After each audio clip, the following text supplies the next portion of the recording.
Hello, my loves. Welcome in to this reading for the third house. This is for you if 1 degrees, 33 minutes of Aquarius shows up in your third house. That's where this new moon will be occurring for you. If you haven't already watched the introduction video, I do recommend you do that to get caught up on all of the things we're going to be doing here in this reading and to make sure that you're in the right video. All right, so let's talk about the houses. The houses of the astrological story represent the where of the zodiac, where something is happening. So this is where the new moon in Aquarius is happening for you. As the sun and the moon come together in the same space in the sky, they're highlighting, they're pinging, they're giving extra energy to your third house. The third house is the house of communication. It's ruled by the third sign of the zodiac, which is Gemini, and Gemini is ruled by the planet Mercury, so Mercury also rules the third house. These themes, these communication themes, can deal with early education. What are we communicating to children as they grow up? What are we programming into them? Communicating. Technology, how we communicate with each other through technology. Learning, how are we learning? How are we communicating? How are we absorbing new information? Language, how are we speaking? And transportation, which is always a weird one to be in communication, but you are moving from one location to another, and that always deals with movement, and that's part of the energy of Mercury and Gemini as well. Okay, this movement energy, this air energy. So I'm going to talk a little bit about the house system a little bit more for those who use the whole house system. If this is not something you understand, please don't beat yourself up about it.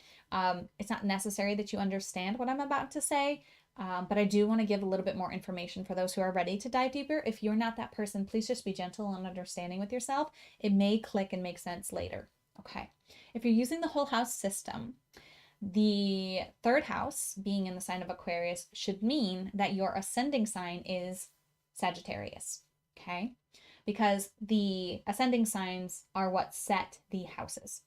If you've watched videos with me, or as you watch more videos with me with the moon readings, you're going to notice that the new moons will progress along the house wheel one after another, okay? So this moon in Aquarius is happening in your third house. The new moon in Pisces, which will happen next lunar phase, starting on, I think, the 20th of February, that'll happen in your fourth house, okay? And the full moons always happen in the sign that's opposite where the new moon happens. So your full moon is going to be happening in the sign opposite your third house, which is the ninth house. Okay, just a little bit more information about the house system, how they work. You can see the little wheel down there that Bitmoji page is holding to help you kind of understand the wheel and the system.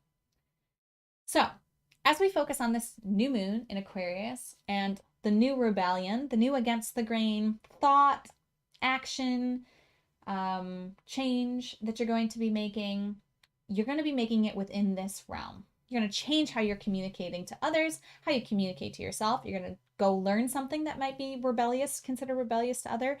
You're going to maybe go into early education and teach a subject that's new. Like for me, if this was my alignment, I've been really wanting to teach astrology to younger generations. To me, I would consider that an act of rebellion, simply because it's going against the grain of what normally is done in that setting.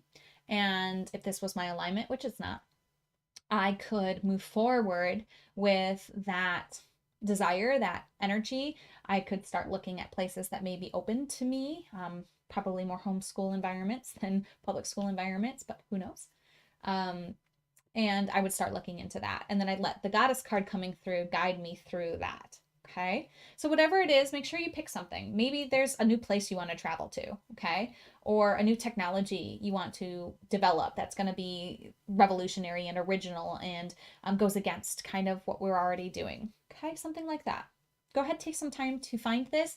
If you have trouble finding something for yourself, please reach out. I'll help navigate you to find something. But make sure that you do figure out what it is that you want to start, how you want to rebel before you watch me draw the card, okay? So if you haven't already taken a few deep breaths, opened your heart to receive the guidance most aligned for you at this time, and called in your spiritual support team. And if you haven't already chosen that thing that you're going to do to rebel, please do that now. Pause the video if you need more time. Let's find out what goddess is here to help you in your rebellion. Hey. Ooh. So you got Ellen, and she is the goddess of decisions. Let's see what she has to say. I'm not going to read the full blurb here, but I will read her message. The witching hour at midnight is Ellen's greatest hour. She'll see you through moments of despair, since daylight always follows night. Look before you leap is one of her themes. Consider your motives when making decisions. Use your willpower so your spirit rules your body. Keep going to the end of the road and enjoy the journey. She actually has a little bit of a, they're called spells in here, so if that's not something you want to engage in, you do not have to. Just hang with me here, or scroll ahead a little bit for when I talk about the interpretation of this. But for those who are open to engaging with Ellen in this way, it says, write your problem to Ellen on a piece of white paper. At midnight, burn the piece of the paper in a candle flame very safely, okay? Make sure you have a place to drop it. Make sure you have water or something to drop it into, okay? And make sure you don't do it on a windy day. Be mindful as you're burning your paper. And this is what you say. May Ellen's light be above me and beneath me, to the left and to the right of me, behind me and in front of me, and may Ellen's light guide me every day and night. Snuff the candle out before bedtime, or leave it to burn down safely. Or bury the piece of paper at a three-way crossroads, leaving a food offering such as birdseed or a piece of bread on top of the earth, covering the buried paper. Wow. I did not know I was going to be reading the spells that these ladies offer. I apologize if that offends anybody. Again, you do not have to engage in using these energies this way. But the message that she's bringing you is that she's here to guide you through moments of despair. And she's cautioning you to look before you leap. So whatever it is that you might be doing new of, make sure that you are looking at all of the facets and options here before you go forward with it. And you might want to consider the motives of what it is that you chose. Is it heart-centered? Does it help humanity? Because remember, we are celebrating the Aquarian energy. And one of the themes of Aquarius is humanity as well. So look at your motives. Are you doing it for validation? Are you doing it to prove that you're worth something? Remember, you're already worth something. If you're doing something to prove that you're worth something, it's not going to give you the outcome that you are looking for, because what you're looking for already exists within you, okay? It's redundant. It also says, use your willpower so that your spirit rules your body. Use willpower so your spirit rules your body.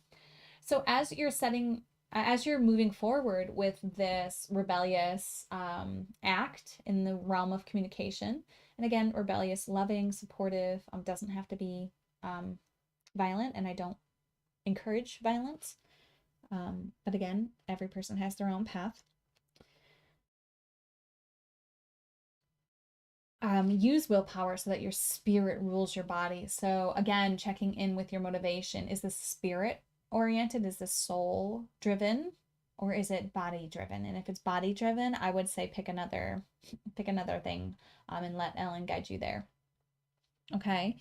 She also says, keep going to the end of the road and enjoy the journey. So once you've made sure that your intention is based in energy that you want to see multiplied and returned to you, and once you've looked to make sure that you can make this leap, once you've looked before you leapt, once you've evaluated the situation that you are leaping into, and you've evaluated that it's aligned with your goal, and you've connected to your spirit, and you know it's spirit soul-led rather than body-led, then keep going down that path and enjoy how it unfolds.